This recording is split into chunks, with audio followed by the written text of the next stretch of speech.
Kasih karunia dan damai sejahtera dari Allah Bapa kita dan dari anaknya Tuhan Yesus Kristus menyertai kamu sekalian. Amin. Shalom, saudara-saudari, sahabatku yang terkasih di dalam nama Tuhan Yesus.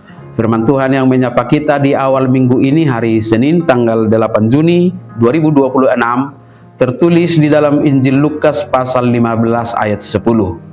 Mari sahabatku, kita simak dan renungkan firman Tuhan yang menjadi kekuatan dan inspirasi untuk menjalani hari ini.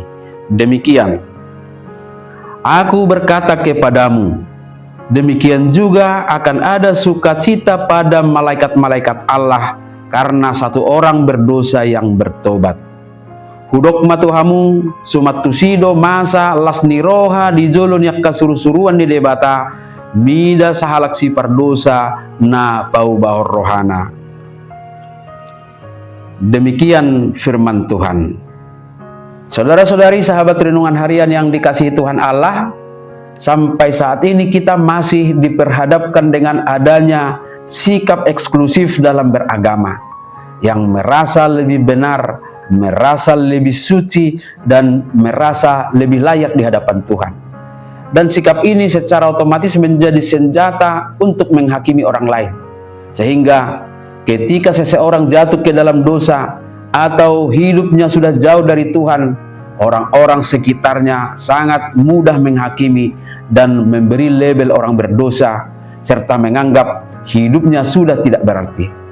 Sikap ini sangat kontras dengan respon Tuhan Yesus, sebagaimana kita lihat dalam 3 perumpamaan dalam Lukas 15 ini.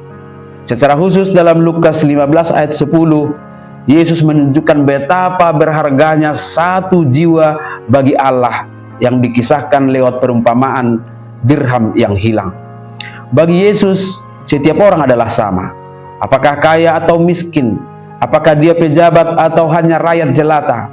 Atau apakah orang jahat atau orang baik?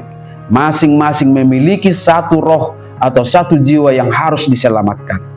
Itulah sebabnya Tuhan Yesus sangat memperjuangkan orang-orang berdosa. Perjuangan inilah yang digambarkan oleh Yesus lewat perumpamaan ini, yaitu usaha dan kerja keras seorang perempuan yang kehilangan dirham, yang harus berjuang mencari sampai larut malam, menyalakan pelita, menyapu rumah, dan mencarinya dengan cermat sampai ia menemukannya. Perempuan itu sangat bersukacita saat sudah menemukan apa yang dicarinya. Maka demikianlah ada sukacita di sorga atas pertobatan orang-orang berdosa.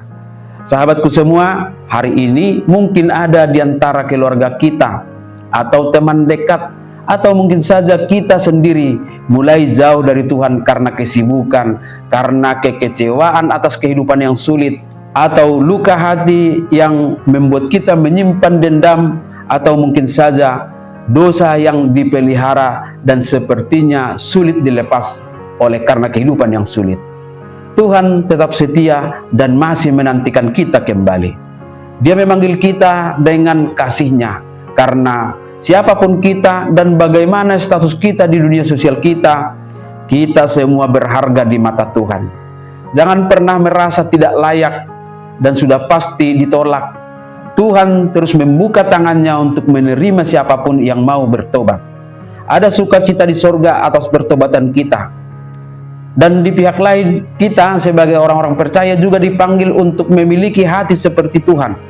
Bukan cepat menghakimi orang yang jatuh, tetapi mendorong mereka kembali kepada kasih karunia Allah. Gereja dan orang-orang percaya seharusnya menjadi tempat di mana orang berdosa menemukan jalan pulang kepada Tuhan.